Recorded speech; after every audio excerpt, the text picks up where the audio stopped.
Virat Kohli, MS Dhoni, Sachin Tendulkar, professional से तो बस ये लोग क्रिकेट प्लेयर्स हैं, लेकिन हमारे देश में लोग इन्हें भगवान मानते हैं। जब ये प्लेयर्स ऑन ग्राउंड आके खेलते हैं तो भीड़ का कोई हिसाब नहीं होता। इंडिया में क्रिकेट का कितना ज्यादा क्रेज है उसका अंदाजा इस बात से लगा सकते हैं। हाईएस्ट रिकॉर्ड जो है किसी भी क्रिकेट स्टेडियम में भीड़ करने का, वो इंडिया अहमदाबाद के नरेंद्र मोदी स्टेडियम का है, जिसमें टोटल 1 लाख लोग मैच देखने आए थे। और ये मैच हुआ था इंडिया और ऑस्ट्रेलिया के बीच में, जिससे पता चलता है कि क्रिकेटर्स की कितनी फैन फॉलोइंग है इंडिया में। और यही सिमिलर ट्रीटमेंट और रिकॉग्नाइजेशन बाकी एथलीट्स को भी मिलती है। सिमिलर तो नहीं, लेकिन काफी हद तक। लेकिन इसी बीच एक ऐसा गेम भी है जिसके टीम के मेंबर्स को भी आप लोग नहीं जानते होंगे। यह है संदीप जिग्गर, गुरप्रीत संधू और टीम के कैप्टन सुनील छेत्री। और मेरे नाम बताने से पहले शायद ही आप इन लोगों को जानते होंगे। जहाँ पर एथलीट्स और क्रिकेटर्स के 40-40, 50-50 मिलियन फॉलोअर्स है सोशल मीडिया पे, वहीं इन फुटबॉलर्स के लाख फॉलोअर्स भी नहीं है। जिन क्रिकेट मैचेस में स्टेडियम में खड़े होने की जगह नहीं होती, और वहीं फुटबॉल देखने आने के लिए हमारी टीम के कैप्टन को हाथ जोड़ के लोगों को बुलाना पड़ता है कि प्लीज हमें देखने आइए। लेकिन ऐसा क्यों? इन प्लेयर्स को इंपॉर्टेंस नहीं दी जाती जिसके ये हकदार है। और क्या हमेशा से हमारे देश में फुटबॉल की इतनी बुरी हालत थी?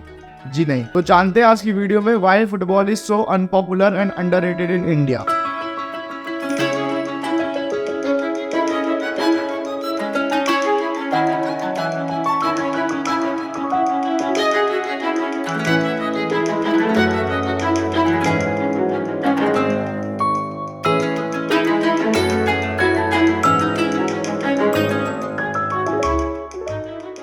अर्ली 80s में इंडिया में फुटबॉल की शुरुआत अंग्रेजों को देखकर होती है। शुरुआत में फुटबॉल यूं ही गली मोहल्लों में खेला जाता है। पहला ऑफिशियल फुटबॉल मैच इंडिया में 1802 में होता है, लेकिन इस मैच के सारे प्लेयर्स ब्रिटिशर्स थे। इनमें से कोई भी प्लेयर इंडियन नहीं था। इंडियंस का पार्टिसिपेशन फुटबॉल में होता है इस मैच के 70 साल बाद, जब इंडिया में फुटबॉल क्लब स्टैब्लिश होते हैं। 1872 में इंडिया का सबसे पहला फुटबॉल क्लब स्टैब्लिश होता है, Calcutta FC means football club. 1870s तक इंडिया में बहुत से फुटबॉल क्लब स्टैब्लिश हो जाते हैं, जैसे Sharda club, Calcutta club etcetera. लेकिन अभी भी इन क्लब्स में most of the players Britishers ही थे। 1-2 इंडियंस ही इन टीमों में खेलते थे। लेकिन इस वक्त एंट्री होती है father of Indian football, Nagendra Prasad Sarbadhikari. 1877 सिर्फ 8 साल की उम्र में ये कलकत्ता FC के प्लेयर्स को खेलते हुए देखते हैं, जिसके बाद ये अपने स्कूल के दोस्तों के साथ फुटबॉल लेके खेलने लग जाते हैं। फुटबॉल में उनका इंटरेस्ट देख के स्कूल के सामने कॉलेज था, जिसके प्रोफेसर GS टैक उनके कोच बनने के लिए रेडी हो जाते हैं। जिसके बाद इंडिया में इंडियन फुटबॉल की शुरुआत होती है, जिसके बाद बहुत से इंडियन ओरिजिन फुटबॉल क्लब्स की स्थापना होती है। 1887 में हावड़ा क्लब, सोवार क्लब, वेलिंगटन क्लब, और 1889 में बनता है मोहन बागान क्लब, जो इंडिया का one of the oldest club है, जो आज के टाइम पर भी चल रहा है। फिर आता है ईयर 1892,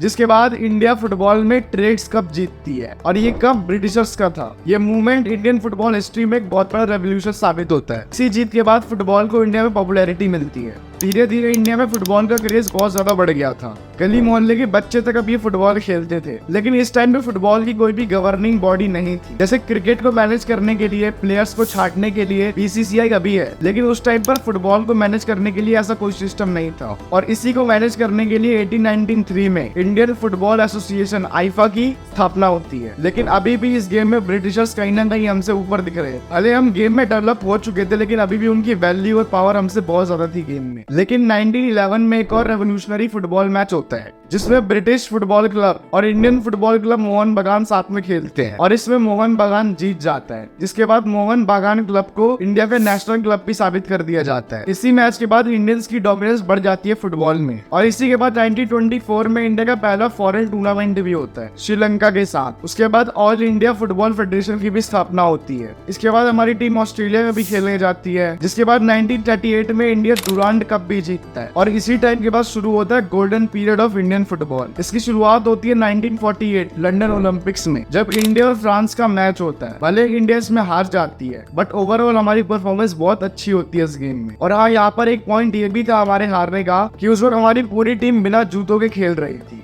क्योंकि उस वक्त हमारे पास इतने पैसे नहीं थे कि वो महंगे फुटबॉल के जूते खरीद सके। और सिर्फ यही नहीं, उस टाइम पे इंडिया ने बहुत सारे मैच बिना जूतों के खेले थे। और 1948 में फ्रांस के साथ हमारी परफॉर्मेंस देखने के बाद हमें फीफा में खेलने का एफिलिएशन मिल चुका था। और 1950 में खुद हमें फीफा इन्वाइट करती है फुटबॉल खेलने के लिए, लेकिन इंडिया उस टाइम पर ये खेलने से मना कर देता है। इसके पीछे काफी सारे रीजंस है, क्योंकि उस वक्त हमारा फोकस था ओलंपिक गेम्स पर, ना कि फीफा पर। और 1951 में हम लोग ओलंपिक्स में भी गोल्ड मेडल लाते हैं।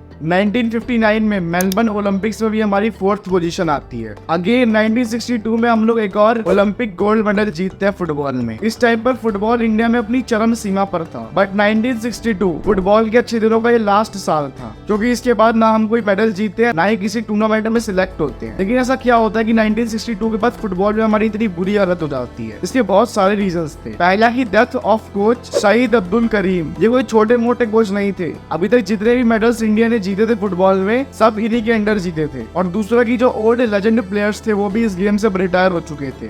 अब रिटायर तो क्रिकेट में भी होते हैं, बट अच्छे प्लेयर्स आईपीएल होने की वजह से मिल जाते हैं, तो क्रिकेट टीम को अभी कोई नुकसान नहीं होता। बट उस टाइम पर फुटबॉल के लिए ऐसा कोई भी मैनेजमेंट नहीं था जिससे अच्छे प्लेयर्स को चुन के फुटबॉल के लिए निकाला जा सके। लेकिन सबसे बड़ा डैमेज देता है 1983 का क्रिकेट वर्ल्ड कप। ये वर्ल्ड कप जीतने के बाद लोगों का सारा ध्यान क्रिकेट की तरफ चला जाता है। ना ही सिर्फ लोगों का, बल्कि स्पॉन्सरशिप, गवर्नमेंट फंड, सबका ध्यान क्रिकेट की तरफ चला जाता है, और जिसके बाद फुटबॉल तो जैसे गायब हो जाता है। बट ये तो वही पास्ट की बात। लेकिन अभी के टाइम पर फुटबॉल की इतनी बुरी हालत होने के अलग अलग रीजंस हैं। पहला कि भारत में फुटबॉल फेमस नहीं है। असल में भारत में जितना फुटबॉल फेमस है उतना किसी देश में नहीं है। बताता हूँ कैसे। अभी रिसेंटली सऊदी अरेबिया में फीफा वर्ल्ड कप हुआ था, जिसमें सऊदी के बाद किसी देश से सबसे ज्यादा लोग फुटबॉल देखने गए थे, तो वो देश था इंडिया। जबकि वहाँ पर इंडियन टीम तो दूर की बात है, कोई सिंगल इंडियन प्लेयर भी नहीं खेल रहा था। पॉपुलैरिटी तो है इंडिया में फुटबॉल को लेकर, बट इंडियन प्लेयर्स के लिए नहीं, बाकी देशों के प्लेयर्स के लिए। जहाँ पर सऊदी में लाखों इंडियंस फुटबॉल देखने गए थे, वहीं पे हमारे देश की फुटबॉल टीम के कैप्टन को खुद हाथ जोड़ के विनती करनी पड़ेगी, प्लीज मेरा 100वां मैच है, मुझे देखने आओ। चलो अभी इन सब चीजों को भी साइड रखें, तो फुटबॉल के डाउनफॉल का एक मेन रीजन है पॉलिटिक्स। लास्ट ईयर फीफा ने एआईएफ को बैन कर दिया था, जिसका मतलब हम लोग इंटरनेशनल मैचेस नहीं खेल सकते। और बैन इसलिए किया क्योंकि प्रफुल्ल पटेल, जो फुटबॉल फेडरेशन के 12 साल से भी ज्यादा तक प्रेसिडेंट थे, और 12 साल से ज्यादा कोई प्रेसिडेंट नहीं रह सकता, लेकिन वो फिर भी उस कुर्सी से नहीं हट रहे थे, जिसकी वजह से सुप्रीम कोर्ट को इस चीज के बीच में आना पड़ा। और फीफा के रूल के हिसाब से किसी भी देश की गवर्नमेंट फुटबॉल में इंटरप्ट नहीं कर सकती, बट इंडियन गवर्नमेंट ने कर, जिसकी वजह से फीफा ने बैन कर दिया। और इसी पॉलिटिक्स की वजह से रेसलिंग फेडरेशन ऑफ इंडिया भी इंटरनेशनल गेम्स में सस्पेंड हो गई थी। एल्विश यादव, जिसने रिसेंटली एक रियलिटी शो जीता था, जिससे ना ही हमारे देश की शान बढ़ रही थी, ना ही हमारे देश की इंटरनेशनल पे कोई इज्जत, और ना ही हमारे लिए कोई ये बहुत बड़ा प्राउड मूवमेंट था। लेकिन फिर भी हरियाणा के सीएम मनोहर लाल खट्टर एल्विश को खुद बधाई देने आते हैं। एक रियलिटी शो के विनर को इतनी इज्जत दी गई, जिसने शायद ही जिंदगी में कभी हमारे देश का नाम रोशन किया होगा। पर जो लोग देश के लिए सच में मेडल लाना चाहते हैं, उनकी बहुत बुरी हालत है इंडिया में। खुद खट्टर जी के राज्य हरियाणा में फीमेल एथलीट्स जो स्टेट लेवल मैच की तैयारी कर रही थी, वो जिस जगह पे रह रही थी, वहाँ पे ना ही बेसिक फैसिलिटीज थी रेसलिंग के लिए, ना ही सोने की अच्छी जगह थी,